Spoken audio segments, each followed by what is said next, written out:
Selamat datang kembali di pembahasan mendalam kita. Pernah nggak sih Anda ngerasa kayak aduh jalan di tempat gitu, nyari arah sukses sendirian? Nah, bacaan kita hari ini punya argumen yang menurut saya cukup kuat nih. Nyoba sukses tanpa panduan itu bukan cuma lambat, tapi bisa jadi kesalahan strategis. Dan ini justru dihindari sama orang-orang yang udah berhasil banget. Iya, betul. Kita bakal kupas tuntas ya prinsip ke-44 dari The Success Principles. Cari sayap untuk berlindung. Ini katanya bagian krusial dari strategi ngebangun, apa ya istilahnya, tim sukses Anda, semacam jaringan pendukung gitu. Tim sukses. Menarik. Iya. Nah, misi kita kali ini, kita pengen paham kenapa sih nyari mentor itu penting banget menurut sumber ini, dan gimana caranya? Saya penasaran, kenapa ya ini dianggap fundamental gitu? Buang energi, bikin kesalahan yang, ya ampun, udah pernah dialami orang lain. Oh iya juga ya. Belajar dari mereka yang udah sukses, itu kayak jalan pintas yang cerdas gitu. Ini soal manfaatin kebijaksanaan yang udah ada, udah teruji, bukan nemuin ulang roda. Sumber ini ngelihatnya sebagai langkah strategis banget, bukan cuma, enak aja ada mentor. Oke. Dan penulisnya, nunjukin kontras yang menarik ya.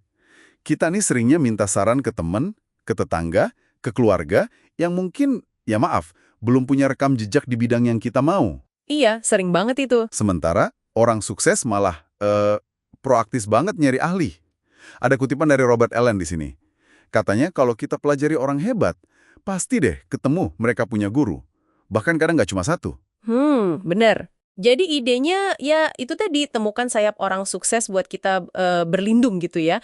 Tapi apa sih yang bikin mentor ini begitu efektif menurut bacaan kita? Kok bisa se-powerful itu? Nah, ini yang menarik. Mentor itu kayak ngasih peta jalan gitu. Mereka kan udah lewat medannya, jadi bisa nunjukin rute tercepat, terus mana aja lubang yang harus dihindari.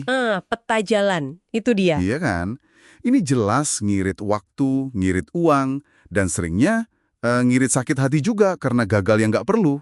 Mereka itu kayak gudang kebijaksanaan praktis yang bisa langsung dipakai. Jadi ini bukan sekedar inspirasi, ayo semangat, bukan. Tapi lebih ke navigasi strategis. Contohnya juga yang dikasih di materi ini kuat banget ya. Ada kisah Les Brown itu.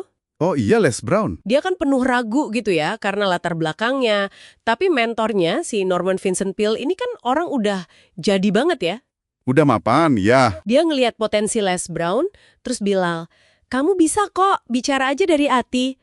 Kebayang nggak sih kuatnya dorongan dari orang yang udah di sana yang percaya sama kita lebih dari kita percaya diri sendiri. Wah, itu pasti. Momennya penting banget ya, transformasional kayaknya. Pasti. Betul. Terus ada juga kisah Jason Sadler. Usianya baru 18 tahun loh. Oh, yang nulis buku itu ya? Iya.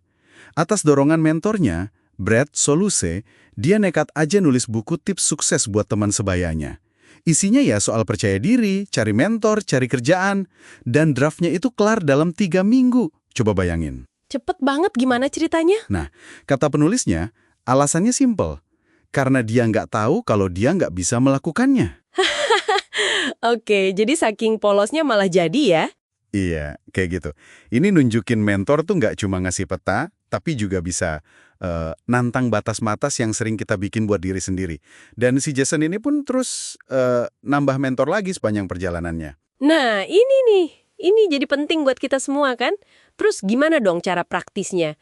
Cara kita bisa menerapkan ini? Oke. Materi ini nggak sih? Langkah konkretnya nggak? Ada.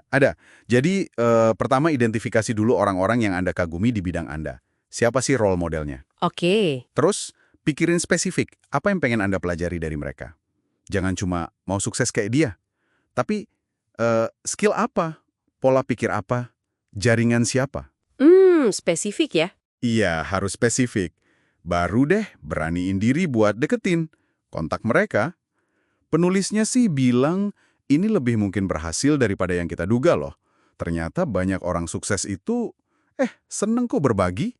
Asal kita nanyanya sopan dan jelas. Kuncinya di keberanian bertanya itu tadi. Oke, berani bertanya, dicatat. Penting juga nih dicatat host speaker. Kayak contoh Robert Allen sama Jason Sadler tadi, ini bukan soal nemu satu guru super atau guru sakti gitu. Iya. Anda bisa banget punya beberapa mentor sepanjang karir atau hidup.